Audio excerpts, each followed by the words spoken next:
자, 오늘은 마태복음 6장 9절부터 13절인데요.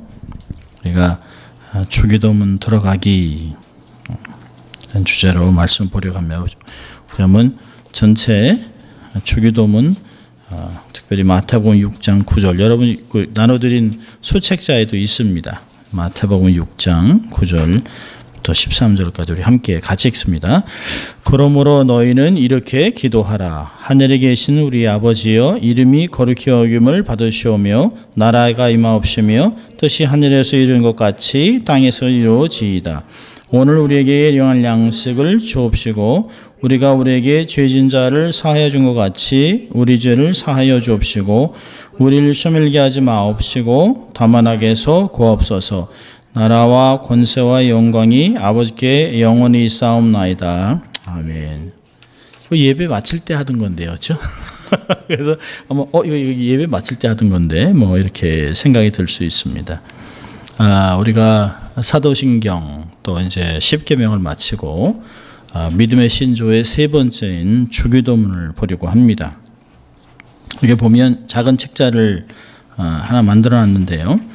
그래서 유대인들의 기도문들, 그 다음에 주기도문의 위치, 그 다음에 구조 이런 것들이 있습니다. 여러분께서 참조하시고 조금씩 좀 설명할 때 도움이 될 것입니다.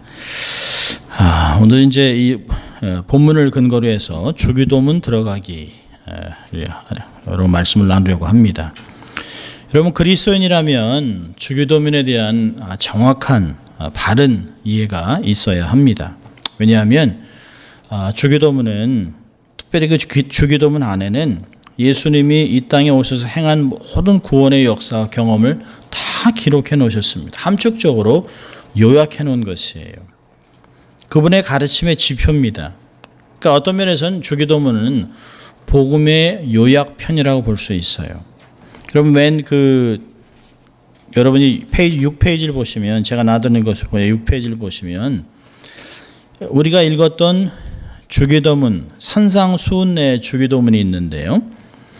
팔복을 가르치고 그다음에 6가지 반어적, 이제 너희가 이렇게 들었으나 그러나 나는 이렇게 말한다라고 6가지를 얘기하십니다. 그리고 종교 행위, 자선, 기도, 금식 이런 걸 얘기하는데요. 이 주기도문이 속해 있는 것이 가장 가운데 있습니다. 그리고 일념에 대한 설교와 결론적 권면을 하면서 산상수훈의 가장 핵심적인 것이 뭐냐면 주기도문이라는 거예요. 제가 오래전에 저희가 그 피코에 있을 때 제가 산상수훈을 쭉 강의하다가 주기도문의 내용은 나중에 시간을 떼서 사도신경과 함께 말씀을 나누겠습니다라고 한 것이 꽤 됐습니다. 한 2년 이상 넘은 것 같아요. 왜냐하면 너무 중요하기 때문에 주기도문은 산상수훈 중에서도 아주 핵심, 가장 중요한, 그러니까 알짜입니다. 알짜, 핵심입니다. 그래서 그런 것들을 보면 정말 이 주기도문 속 안에 복음의 내용이 다 들어가 있습니다. 그리고 우리가 어떻게 살고 어떻게 행동을 어떤 그 기준을 가져야 하는 것에 다 들어가 있습니다. 그래서 예수님이 이 주기도문을 통해서 우리에게 하나님을 섬기고 삶의 최고로 목표를 삼고 살아가는 우리에게 어떤 방향성을 제시해 주고 있습니다. 근데 보면 우리 현대인들은 잘못된 삶의 모습 가운데 하나가 기도에 대한 오해입니다. 정말 중요한데요. 예수님이 산상수훈 중에서 그 가장 중요하다고 생각하는 주기도문을 제일 가운데 놓으셨어요. 그 가운데 있는 것을 그 기준으로 해서 조금씩 사실은 펼쳐나가신 것인데요. 우리가 주기도문을 좀 어떤 면에서는 좀 너무 가볍게 생각하지 않나 하는 것도 있습니다. 특별히 기도를 보면 기도하지 않고도 살 수 있다고 생각하는 것 같아요. 기독교인들이. 어떤 면에서는 우리가 계시록에서 본 것 같이 살아있으나 죽은 자들이라고 얘기합니다.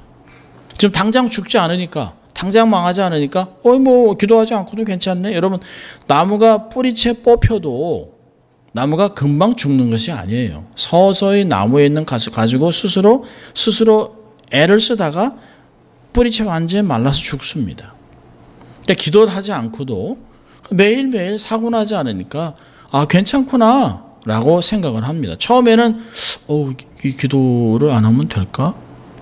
이게 자꾸 이러다 나중에는 그냥 편안하게 생각하는 거예요. 뭐 기도 안 해도 뭐 큰 문제 없으니까, 뭐 벼락을 치거나 뭐 사고가 나거나 뭐 죽는 일이 없으니까. 그러나 서서히 죽어가고 있다는 걸 모르고 있습니다.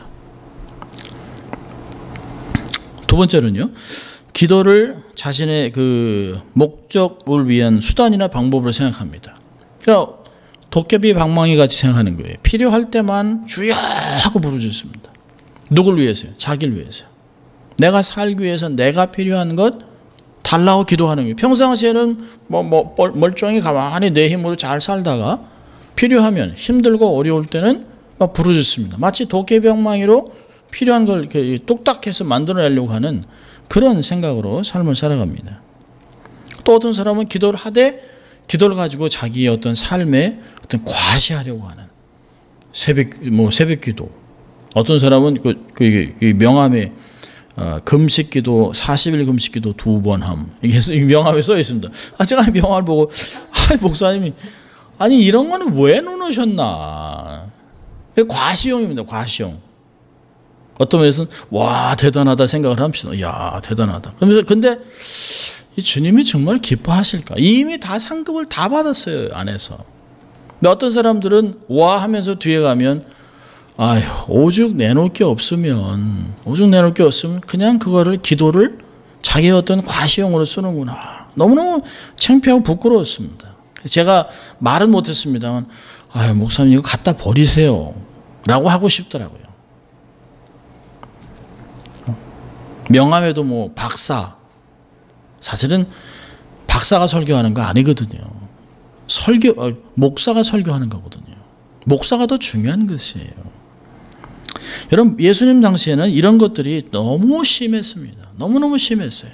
그러니까 길에서 막 큰 소리로 기도하고 바리새인들은 뒤에서 막 자기의 부끄러워서 어쩔 줄 모르고 가슴을 치고 눈물 흘리고 기도하는 그 세리를 보고 나는 저 세리와 같지 않고 나는 일주일에 2번씩 금식하고 모든 것 11조를 내고 막 큰 소리로 기도합니다. 근데 하나님이 안 받으셨다는 것이에요. 절대로 기도는 우리의 어떤 공로가 될 수 없습니다. 감사해서 하는 건데 성경은 뭐라고 합니까?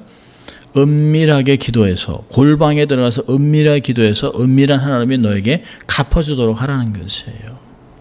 하나님은 어떤 때는 우리의 삶을 정말 모든 사람 앞에서 참 아름답게 축복하실 때도 있지만 다른 사람은 전혀 모르는데 나만 알기에 하나님이 은밀하게 갚아주실 때가 있습니다. 근데 어떤 게 더 기쁠까요? 저는 후자라고 생각합니다. 하나님이 나를 이렇게 은밀한 가운데 부르짖었던 신음했던 이것까지 다 알고 계시는구나. 다른 사람은 몰라도 하나님은 나를 보시는구나. 이런 기쁨이 사실은 기도 속에서 경험할 수 있는 것이에요. 이제 몇 가지를 좀 보려고 하는데요. 자, 첫째로는 주기도문은 주문인가? 우리가 너무 쉽게 막 그냥 후딱 해치우는 경험이 있습니다. 주기도문 하면 그냥 자동으로 나와요. 자동으로. 생각하지 않아도 주기도문은 자동으로 합니다. 평생 신앙생활하고 모태신앙이라면 최소한 신앙생활을 10년 이상 했다면 주기도문은 보지 않고도 그냥 달달달달달 이렇게 외울 수 있어요. 그러니까 주기도문은 전 세계 기독교인들이 모든 기독교인들이라면 사도신경과 함께 수시로 외우는 기도예요.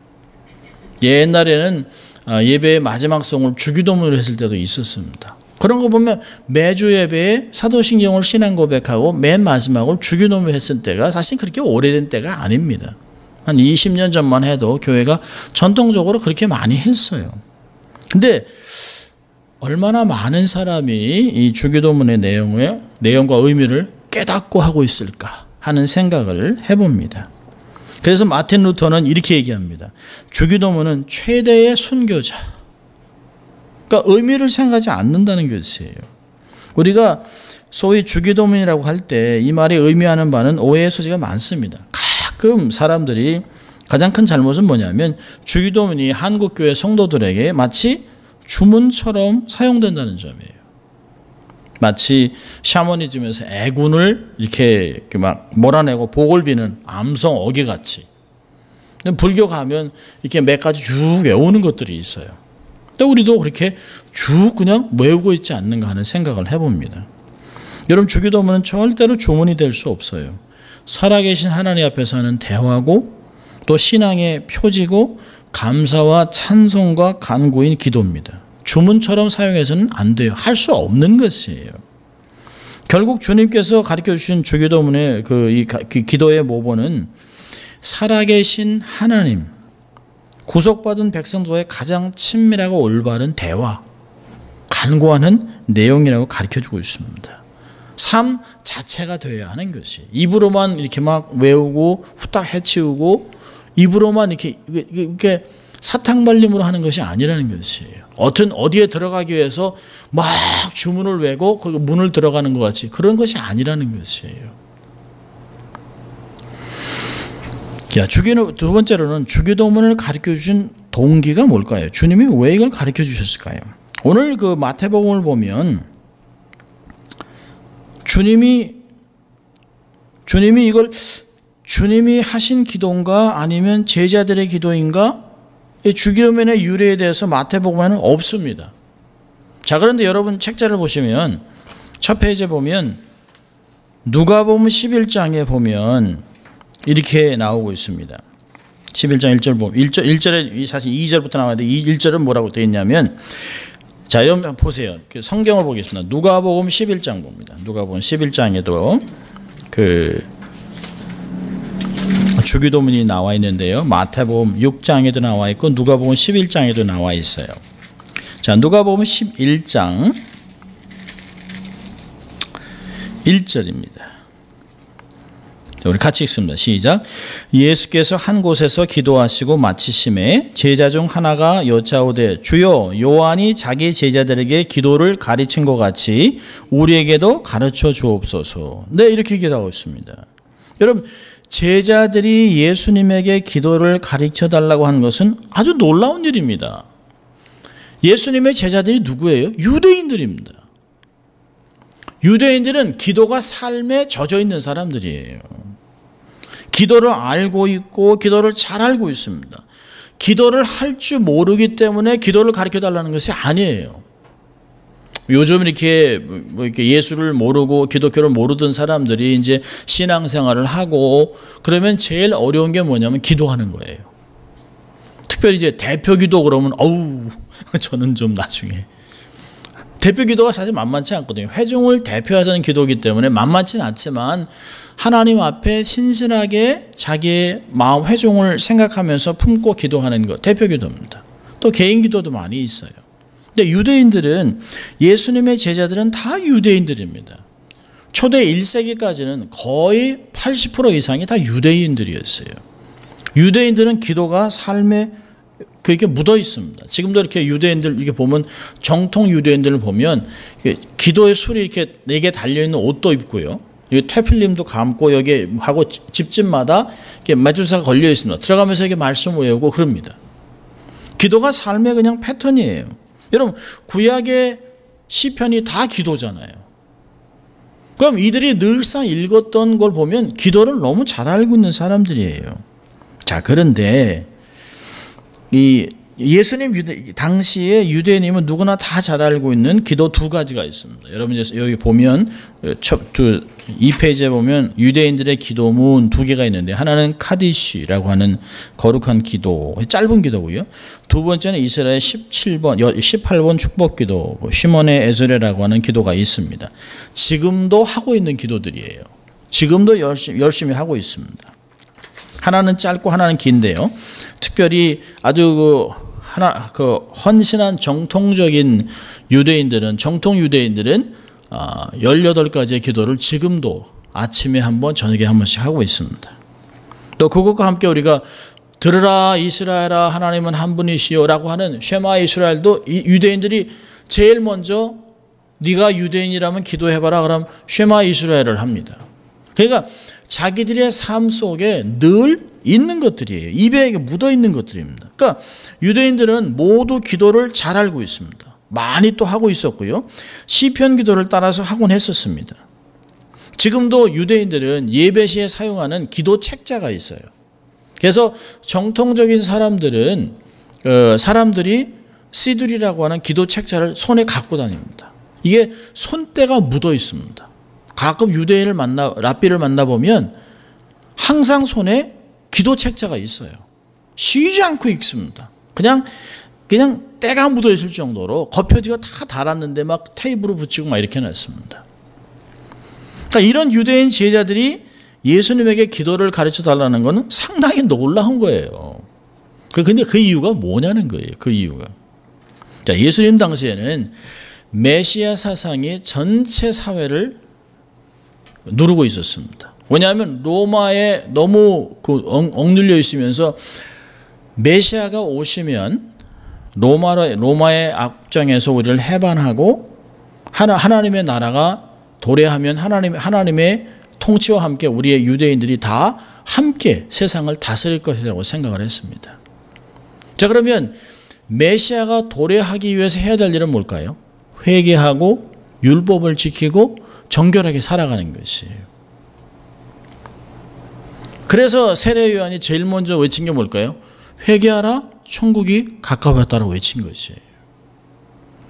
그러니까 이런 운동, 회개 운동, 마음을 새롭게 하고 하나님의 율법을 쫓으라고 하는 것이 바로 부흥운동입니다. 부흥운동, 메시아 운동입니다. 더군다나 히브리어 성경이 히브리어에서 헬라어로 바뀌면서 맨 마지막 책이 역대하에서 말라기로 바뀌면서 메시아가 곧 도래할 것이라는 사상이 온 유대 나라를 다 지배했습니다. 그러니까 메시아가 오시면 종말입니다. 이 종말을 준비하기 위해서 모든 이스라엘 사람들이 부흥 운동을 하는데 종류가 참 많습니다. 장로교도 여러 파가 있는 것 같이 그 당시에 대표적인 파가 있는데 하나는 바리새파들입니다. 말씀을 계속 외우는 것이에요. 그러면서 온 이스라엘 전체를 제사장 나라로 보는 것이에요. 모든 사람들은 다 제사장 같이 말씀에 통달해야 된다. 그래서 이것은 중산층 부흥운동입니다. 모든 사람이 다 세상을 섬기는 사람이라고 생각하는 것이에요. 두 번째는 이제 에센파 운동인데요. 에센파들은 쿰란 동굴에 응거하면서 구약을 연구하고 서로 새롭게 하고 율법을 새롭게 잘 지키면 곧 도래할 하나님 나라를 맞이할 수 있다라고 해서 여기서 대표적인 인물이 세례 요한입니다. 세례 요한. 그러니까 바리새인들이나 에센파나 세례 요한 같이 부흥운동을 했던 사람들이 했던 게 뭐냐면 자기들이 갖고 있는 신학적인 이해와 그 소망을 담아서 기도문을 만들었습니다. 각자. 그래서 바리새인들이 하는 기도, 에센파가 하는 기도가 다 따로 있어요. 그 기도문을 가지고 계속 가르친 것입니다. 그러니까 세례 요한의 그 제자들이 세례 요한이 그들에게 소망을 가지고 기도문을 써서 만들어서 이 기도문을 계속 반복해서 할 수 있도록 가르쳤다는 것이에요. 원래 예수님의 제자들이 누구 제자일까요? 세례 요한의 제자들입니다. 자, 그러니까 이 누가복음 11장을 보면 제자들이 얘기하는 것이에요. 여러분 사복음서에 보면 사복음서 다 마태, 마가, 누가, 요한이 다 기록된 것이 뭐냐면 예수님이 세례 요한한테 세례를 받습니다. 그리고 마치 세상적으로 보면 세례 요한의 부흥운동에 참여하는 것 같이 생각돼요. 근데 세례 요한은 그렇지 않습니다. 세례 요한은 나보다 뒤에 오시는 분이 내가 감당치 못할 능력을 갖고 있는 분이야. 나는 물로 세례를 주지만 그분은 불로 세례를 주는 분이라고. 온 세상 죄를 지고 가는 어린 양이라고 얘기를 합니다. 그러나 예수님께서 우리가 의를 이루기 위해서 나를 세례해라. 그래서 마지막 선지자로 세워놓고 예수님이 새로운 운동을 합니다. 자, 근데 세례 요한은 뭘 가르쳤냐면 도래하는 하나님의 나라, 하나님의 심판, 진노를 얘기했습니다. 불로 임하실 하나님의 심판을 강조했어요. 근데 예수님은 심판을 통한 하나님의 용서, 사랑을 강조했습니다. 그리고 요한의 제자들을 세례 요한이 예수님께 보냈습니다. 가서 보라. 그리고 쫓아가라고 얘기합니다. 나는 쇠해야 됐고 그는 흥해야 된다. 그리고 제자들 글로 보내요. 자, 그래서요. 예수를 따라 나선 제자들 중에 하나가 예수님께 기도를 가르치려고 요청한 거예요. 선생님, 세례 요한과는 관점이 조금 다른 하나님 나라의 운동을 하시는데 우리가 계속해서 세례 요한이 가르친 기도로 하면 되겠습니까? 구원사의 새로운 관점을 가지고 있는 기도를 가르쳐 주세요 라고 나온 것이에요. 그래서 제자 중에 하나가 요한이 우리에게 기도를 가르쳐 준 것 같이 예수님, 주님 우리에게도 당신이 갖고 있는 사상과 이런 생각을 갖고 있는 깊이 있는 기도를 가르쳐 달라고 한 것입니다. 이거에 걸맞는 기도를 좀 가르쳐 달라는 것이에요. 그래서 기도를 가르쳐 달라고 얘기한 것입니다. 자, 그런데 또 하나의 숨겨진 의미가 있습니다. 자, 또 하나 동기가 뭘까요? 왜 기도를 주님이 그냥 세례 요한이나 나나 같은데 그냥 그 기도 써라 그러지 않았습니다. 자, 그랬던 이유가 뭘까요? 당시 유대인들은 기도는 그냥 너무너무 잘해요. 그냥 뭐 달변들입니다. 그냥 기도문 하면 줄줄줄줄 외웁니다. 가끔 유대인들 이렇게 다큐멘터리를 보면 기도 책자가 막 몇백 페이지 되는데요. 어디에 뭐 어느 절기에 뭐 그러면 그냥 줄줄줄줄 외웁니다. 자, 그런데 형식만 소유하고 있는 것이에요. 방법만을 갖고 있습니다. 그러니 예수님이 이렇게 그들의 기도를 보고 나니까 이건 위선적인 형태가 너무 많은 것이에요. 시장 이게 막 마켓플레이스에 가서 막 손 들고 막 기도하고 마치 열심히 그 성전에 기도하려고 하려는데 시간이 늦었기 때문에 할 수 없이 여기서 그리고 막 나팔고 막 기도를 합니다. 그럼 사람들이 와, 저 사람 기도하는 거 들어봐. 그래서 이런 것들이 너무 많았습니다. 기도의 참 목적을 잃어버린 지 너무 오래됐어요. 그래서 예수님께서 잘못된 기도를 가르치고 나서 주기도문을 가르칩니다. 여러분, 마태복음 6장 우리가 이제 9절부터 봤는데요. 여러분 5절부터 보면 9절에 너희는 이렇게 기도해라 라고 하기 전에 마태복음 6장 5절부터 보면 5절부터 우리가 8절까지 한번 같이 읽습니다. 시작. 또 너희가 기도할 때에 외식하는 자와 같이 되지 말라. 저희는 사람에게 보이려고 회당과 큰 거리 어귀에 서서 기도하기를 좋아하느니라. 내가 진실로 너에게 이르노니 저희는 자기 상을 이미 받았느니라. 너는 기도할 때 내 골방에 들어가 문을 닫고 은밀한 중에 계신 내 아버지께 기도하라. 은밀한 중에 보시는 내 아버지께서 갚으시리라. 또 기도할 때 이방인과 같이 중언부언하지 말라. 저희는 말을 많이 하여야 들으실 줄 생각하느니라. 그러므로 저희를 본받지 말라. 구하기 전에 너에게 있어야 할 것을 하나님 너의 아버지께서 아시느니라. 예, 그렇게 얘기한 후에 가르치신 것입니다. 여러분, 사실 이 6장 5절부터 8절까지 내용이 사실은 33절에 가서 반복돼요. 33절에 뭐라고 했냐면 너희는 먼저, 사실 32절에 이는 다 이방인이 구하는 것이나 너희 천부께서의 모든 것을 너에게 있어야 할 줄을 아시느니라. 너희는 먼저 그의 나라와 그의 의를 구하라. 그리하면 이 모든 것을 너에게 더하시리라. 주기도문을 한마디로 요약하면 33절입니다. 하나님은 하늘에 계신 아버지라고 얘기하면 너희들이 기도해야 될 대상은 잘 모르는 거룩한 정말 가까이 하기엔 너무나 힘든 그런 분이 아니라 아버지라고 얘기합니다. 아버지라고. 그러면서 이 기도의 자세를 가르치고 있습니다. 제자들에게 기도의 모본을 가르쳐줍니다. 그래서 주기도문이라는 것은 주님이 한 기도가 아니라 주님이 제자들에게 가르쳐준 기도, 주님이 가르쳐준 기도가 맞습니다. 자, 그러면 오늘은 이제 서론이니까요. 자, 그럼 주님이 가르쳐 주신 주기도문의 특징을 세 가지를 보는데요. 첫째는 뭐냐면 하나님 중심입니다. 하나님 아버지 중심.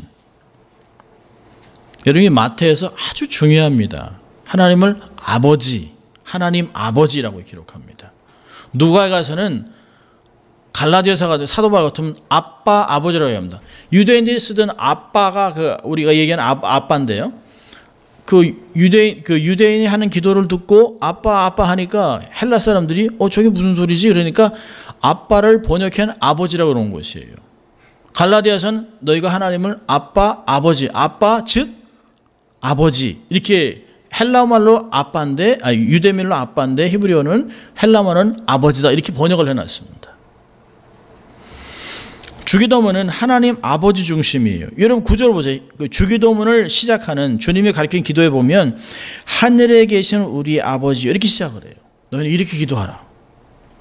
그리고 13절에 가세요.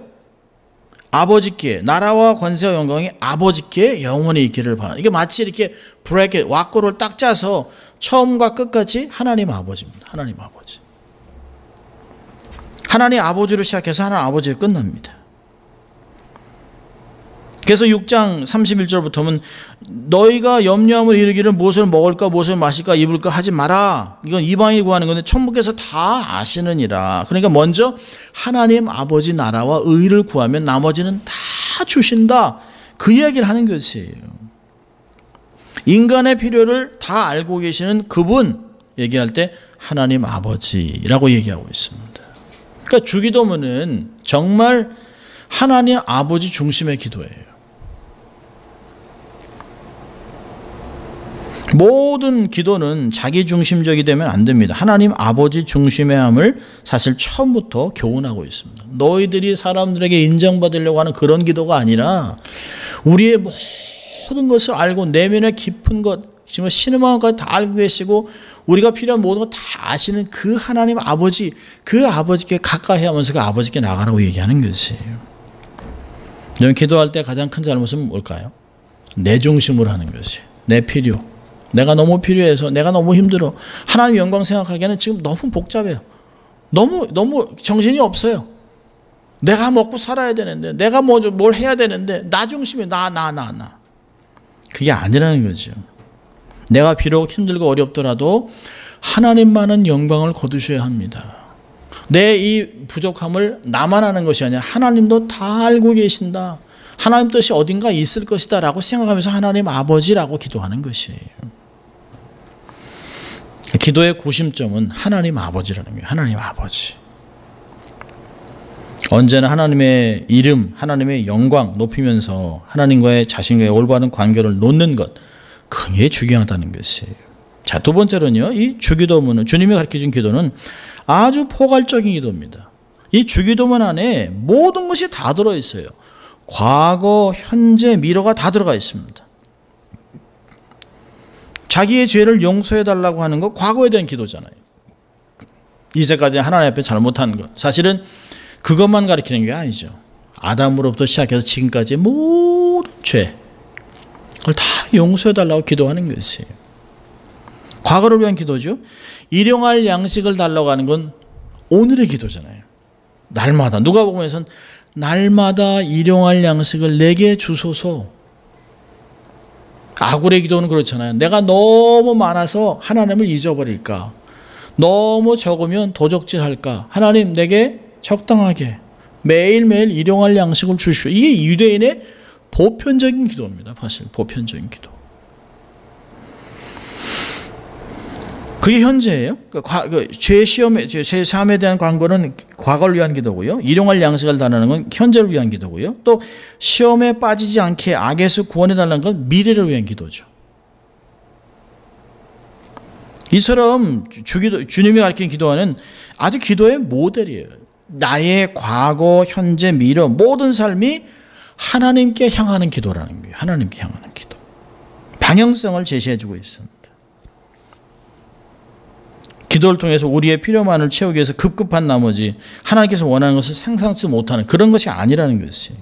기도할 때 하나님이 말씀하시는 기회를 드리지 못하면 일방선언이죠. 그건 대화가 아닙니다. 독백입니다. 외침입니다. 그래서 주기도문은 이런 잘못을 범하지 않도록 우리의 삶의 모든 관심을 하나님께 놓음으로 기도의 시작과 끝이 되는 것입니다. 자, 세 번째로 주기도문의 특징은 완전한 기도입니다. 하나님 아버지 중심이지요. 포괄적인 기도지요. 완전한 기도입니다. 주기도문은 과거, 현재, 미래만 들어있는 게 아니라 하늘과 땅의 모든 것이 다 들어가 있습니다. 자, 여러분 제가 나눠드린 그 책자를 보시면 맨 뒤를 보면 맨 뒤 마지막 페이지 보면 6개의 청원들 이렇게 나와 있습니다. 보면 세 개의 청원, 하늘, 그렇죠? 당신의 이름이 거룩히 여김을 받으시오며 당신의 나라가 임하오며 당신의 뜻이 하늘에 이룬 것 같이 땅에서 이루어지리다. 이건 하나님 아버지에 대한 당신 하나님에 대한 거 얘기예요. 그리고 나서 땅에 있는 우리를 얘기합니다. 우리에게 일용할 양식을 주옵시고 우리가 우리에게 죄진 자를 사해 준 것 같이 우리의 죄를 사해 주옵시고 우리를 시험에 들게 하지 마옵시고 다만 악에서 구하옵소서. 이렇게 정확하게 하늘 하나님 아버지에게 땅에는 우리의 필요 이렇게 딱 나눠져 있습니다. 그러니까 하나님 아버지 중심적이고 포괄적이고 정말 필요한 모든 것이 다 들어 있습니다. 주기도문은 오랫동안 봤습니다만은 보면 볼수록 완벽한 기도입니다. 완벽한 기도. 그래서 마틴 로이드 존스 박사님은 주기도문은 유일하고도 완전한 기도며 주님이 세상에 주신 최고의 선물이라고 얘기합니다. 그래서 어떤 학자는 그랬습니다. 다른 기도를 많이 못하더라도 우리가 주기도문을 외운다면 신실하게 하나님을 생각하고 마음에 새기며 한다면 그 기도는 충분한 기도라고 얘기합니다. 내가 부르짖지 않아도 내가 소리치지 않아도 이 안에 하나님의 영광과 하늘과 땅 현재, 미래, 과거 모든 게 다 들어있다는 것이에요. 완벽한 기도입니다. 자, 그렇다면 네 번째로 주님께서 우리에게 가르쳐준 이 기도의 목적은 뭘까요? 하나님의 뜻이 성취되는 것에 있습니다. 하나님의 영광, 우주 창조 목적을 기억하면서 하나님의 뜻을 받아들이는 것으로 시작합니다. 하나님의 뜻이 하늘에서 이미 다 이루어졌는데 이 땅에서도 이루어지길 바란다는, 그리고 권세와 영광이 하나님께로 다시 돌아가는 그런 기도를 하고 있습니다. 그걸로 끝맺히고 있어요. 우리가 고집 부리고 떼쓰고 악을 쓰고 부르짖는 그런 게 기도가 아니라 필요하면 급할 때는 그럴 수 있죠. 우리가 그럴 수 있지만 기도를 통해서 하나님의 뜻을 발견하고 그 뜻을 이루어지는 일에 생애 최고의 기쁨을 갖겠다라고 하는 그런 마음을 가져야 된다는 것이에요. 그러니까 놀랍게도 기도를 통해서만 우리의 삶이 정화됩니다. 기도해야만 시험을 이길 수 있습니다. 기도해야만 분별할 수 있습니다. 기도해야만 하나님의 뜻을 발견할 수 있습니다. 기도해야만 하나님과 연결돼서 계속적인 하나님의 능력을 우리의 삶에 축적해 나갈 수 있어요. 그렇다면 기도하지 않고는 살아갈 수 없다는 거예요. 기도를 시간 낭비나 어쩔 수 없이 해서는 안 된다는 거죠. 기도는 너무너무 중요하다는 것이, 하나님 뜻 안에서 살게 되는 능력을 받는 것이 바로 기도라고 이야기하고 있습니다. 그렇다면 기도하지 않는 성도의 삶이란 존재할 수 없는 것입니다. 우리가 금방 봤는데요. 여기 보면 주기도문의 구조와 여러 가지 이제 강구를 보면 내용상 전체가 크게 두 가지로 나눈다면 하나는 하나님의 영광입니다. 하나님의 성호의 거룩함, 나라가 임하고 뜻이 이루어지는. 그러니까 이건 뭘 요구할까요? 주기도문에서 첫째로 필요한 건 우리의 뜻을 꺾는 거예요. 하나님의 뜻과 영광 앞에 나의 생각을 접는 것입니다. 나의 의지를 하나님의 뜻에 굴복시킴으로 하나님의 영광을 드러내기 위한 그런 청원하는 기도예요. 그러니까 기도는 우리의 욕망이 하나님의 뜻을 묶으려고 시도하는 것이 아니에요. 하나님, 나 좀 보세요. 나 좀 어떻게 해주세요. 그게 기도가 아니라는 거죠. 내 생각과 모든 것을 하나님께 맞추는 것이에요. 사이클을 맞추는 것이에요. 두 번째로는 이 주기도문에서 자신과 이웃을 돌아보는 것입니다. 이게 보세요. 우리라고 얘기하잖아요. 나라고 얘기하지 않습니다. 주기도문은, 주님이 가르쳐준 기도는 공동체를 향한 기도예요. 우리, 나 혼자가 아닙니다. 이 땅에 살아가는 공동체의 삶 속에 주신 세 가지의 삶이에요. 우리에게 일용할 양식을 주옵시고, 평등입니다. 모든 사람이 동일하게. 광야에서 만나를 거뒀을 때도 한 사람도 부족한 사람이 없었잖아요. 그때 왜 아픈 사람 없었겠어요? 왜 늙은이가 없었겠어요? 왜 장애자가 없었겠어요? 그런데 다 동일하게 일용할 양식을 얻었다는 것이에요. 다른 사람을 경지하고 미워하는 것이 아니라 주님께 용서받은 것 같이 그 사람들을 다 용서하는, 화평하는 화목의 사역자의 삶을 살아갈 수 있도록 이야기하고 있습니다. 그러면서도 시험에 들지 않게, 다른 사람을 시험에 들게 하지도 않는, 악에서 구원받는 그런 삶을 이야기하고 있습니다. 전적으로 하나님의 은혜로 공동체를 세워나가는 그런 기도를 가르쳐주고 있습니다. 이 세 가지 안에는 이 우리의 청원 안에 공급자가 누구예요? 하나님입니다. 하나님이 공급한다는 것이. 하나님이 죄 용서하신 것 같이 성령님의 도우심과 인도하심으로 죄 용서함을 받고 시험에 들지 않고 악에서 구원받는 모든 생명에 관한 것이 하나님께 속해 있다라고 고백하는 것입니다. 말씀을 정리합니다. 굉장히 많은 내용들이 있을 수 있습니다만은 주기도문은 정말 주님이 가르쳐준 기도는 정말 깊이가 있는, 정말 깊은 의미가 있는, 마음에 새겨야 되는 그런 기도입니다. 절대로 주술적으로 외우는 그런 주문이 아닙니다. 주님께서 제자들에게 가르쳐준 모본의 기도입니다. 형식이 아닙니다. 핵심에 우리의 마음을 둬야 합니다. 하나님 아버지를 중심한 것이죠. 포괄적인 기도죠. 완벽한 기도죠. 이걸 통해서 정말 기도에 대한 바른 우리가 인식을 하고 주님이 가르쳐준 기도를 공부하면서 한 10주나 11주 되겠습니다만은 그 한 2달 동안의 삶 속에 내 기도가 다시 주님께로 향하는 기도가 되어야 되겠다. 내가 정말 기도는 하나님 아버지께 해야 되겠다. 하나님 아버지 중심으로 기도를 하면서 정말 내 필요한 모든 것을 공급받는 그런 성도가 되어야 되겠다. 기도에 다시 한번 어떤 체질을 바꾸는, 다시 견고하게 하는 그런 우리가 될 수 있기를 주의 이름으로 축원합니다. 기도하겠습니다. 하나님 아버지 감사합니다. 오늘도 저희를 예배자로 초청해 주시고 또 주님이 가르쳐준 기도를 공부하면서 우리의 기도 생활과 기도의 패턴, 기도의 내용, 방향성을 다시 한번 돌아볼 수 있도록 인도해 주신 주님 감사합니다. 절대로 기도가 아무리 힘들고 어렵더라도 나의 중심, 내 상황 이런 것에 하나님께 부르짖는 것이 아니라 오직 모든 것을 아시고 내 모든 필요를 채우시는 좋으신 천부께 마음을 마치고 주님과 동행하는 그런 기도가 될 수 있도록 하나님 도우시고, 그래서 우리의 기도가 정말 깊어지는 주의 마음을 시원케 해드리는 그런 기도가 될 수 있도록 하나님 축복하여 주시옵소서. 감사하고 예수님 이름으로 기도합니다. 아멘. 우리가